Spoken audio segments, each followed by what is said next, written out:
Hello guys, how's it going? Alex Grampion here. I hope you're well. Today we've got a quick video on the Audi A5. This is 2013 model, 2-litre TDI.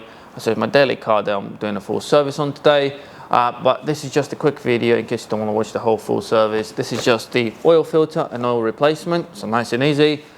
So this is the part number, by the way. Obviously you might have slightly different one depending on the make as well. I'm using Bosch today.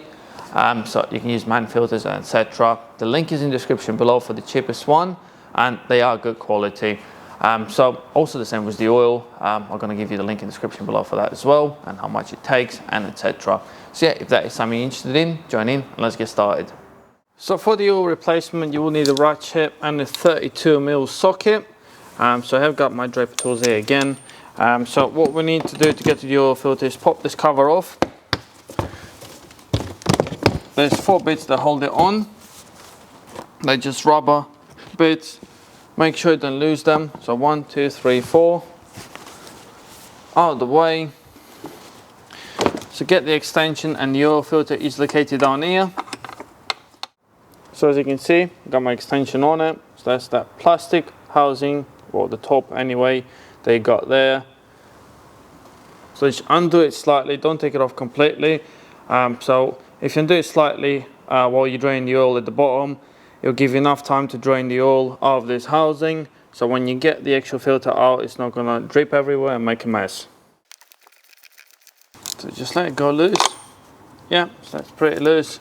So now it's just gonna drain all the oil from the housing into the engine, and then we're gonna drain at the bottom. So to drain the oil, the first thing you have to do on the car is to remove this cover that you got here, the plastic cover. Now it's held by either Phillips screws or Torx screws. In my case, I have got, well, almost all of the Phillips screws that I'm gonna undo. And once they're all undone, all around it, we'll be able to take it off and get to our sump plug. So once the cover is off, this is where our sump plug is. So you're gonna need 19mm socket or spanner to just crack it off. And obviously you got the seal on there as well, the little gasket. So make sure you don't lose that. In most cases, I do recommend buying a new drain plug for when you're replacing the oil, so you can use the new seal as well, the gasket in this case. So yeah, if you can get hold of one, I do recommend doing it. So now we'll obviously have to undo the plug and just drain the oil. Make sure you got something quite big to catch it, because you're going to have around 5 litres of oil here. Alright, so once you've been draining for about 5 to 10 minutes, you can put the sump plug back in. You have to do it up, torque it up, make sure it seals up properly. And once you've put oil in the car, enough oil, and run it, please make sure you run it for about 5 minutes and double check to make sure there's no oil leaks from here. So like I said, the torque settings for the sump plug will be in the description below. Make sure you torque it up properly. Alright, so we drained all the oil out of the system. Now we're ready to get the oil filter out. Like I said, because you left it there for a while, there shouldn't be a lot of mess coming off of there. So now you got a couple of things to remember. So when replacing the oil filter, you have got the oil ring here, the rubber one that you need to replace, another one there, and another one there, and obviously the oil filter. I usually use a flat blade screwdriver just to pop it off of there. And obviously you have to dispose of it correctly, and then you're going to be ready to clean it all up and install the new oil rings and also a new oil filter. So as you can see, I removed the oil filter, the oil rings off as well. I'm going to show you quickly now how to fit the new ones. Obviously got a new oil ring. I usually put a bit of new oil around it, or the old one. It just makes it easier than to go back on. So just make sure you put it on there correctly. There it goes in the groove that it's supposed to be. Look all around it. So fit it on there, so it's all good. As you can see, it's sitting properly there now when the camera focuses. So that's sitting spot on. Now I have to do exactly the same with 2 of them. So obviously you get the new seals in the pack. Like I say, it is important to make sure that you replace them. So just get the bigger one on there first.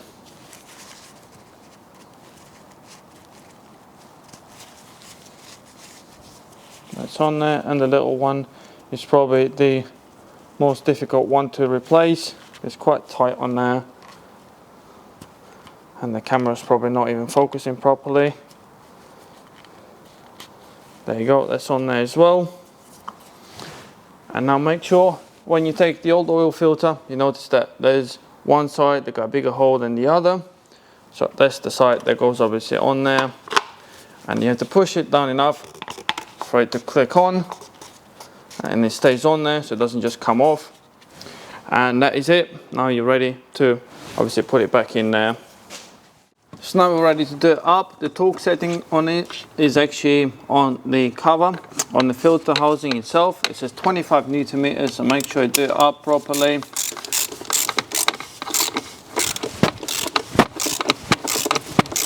This is another thing that you have to keep an eye on when you start the car up. Once you put the oil in, that it doesn't leak. Make sure there's no oil leaks, so wipe any dirt off so you can see if there's any fresh oil coming out or not. But like I said, as long as you've done it up and all the seals went on properly, you should be fine. Right, so this is just my measuring can. This vehicle takes 5 liters of oil, and some of you might already know it hasn't got a dipstick. It's done on the computer in the car. You have to run the car for a while and then you reach the temperature. But like I said, if you check on any system, it will tell you that 2 liter TDI will take 5 liters. And like I said, for the oil, if you want to know which oil it takes, that you have got the link in the description below for the website that you just put your reg number in and it'll tell you which oil you need. Right, so the last thing we got left is service due message. So obviously your vehicle will be due to the service. What we have to do now is to reset it. You have to go into the settings, you go into press the car. You'll come up with those settings there. Then you use obviously this to turn it down. That's where you check the oil level as well. So you go service interval display, press it, and then obviously it says there that it's due, reset oil, change interval, press OK, and then you go to yes, and it'll come up with the message oil change interval has been reset. Now the inspection one is a bit different, so obviously you haven't got warning light on anymore. So to do the inspection light, unfortunately you will need a diagnostic tool, because it is something obviously that designed basically to get you to main dealer to get it reset. But there is cheap diagnostic tools that you can contact me about that will do the job and they'll reset it for you, and that I will cover in another video that I'm going to be doing on one of my diagnostic tools. So you're more than welcome to watch that and subscribe to my channel. Right, so this will be the end of the oil change. Like I said, it takes about 5 liters on 2 liter TDI. Make sure you done up the oil housing there to 25 Newton meters like it says there. The torque setting for the Sump plug will be in the description below. Obviously, like I said, check on the link that got below for the oil filter, so you can get straight away the cheapest one that I found. The oil as well, 5 liters of it, and the Sump plug if you need one. But yeah, if you got any more questions, please comment below guys, let me know, and I'll be more than happy to help. Have a good day, bye.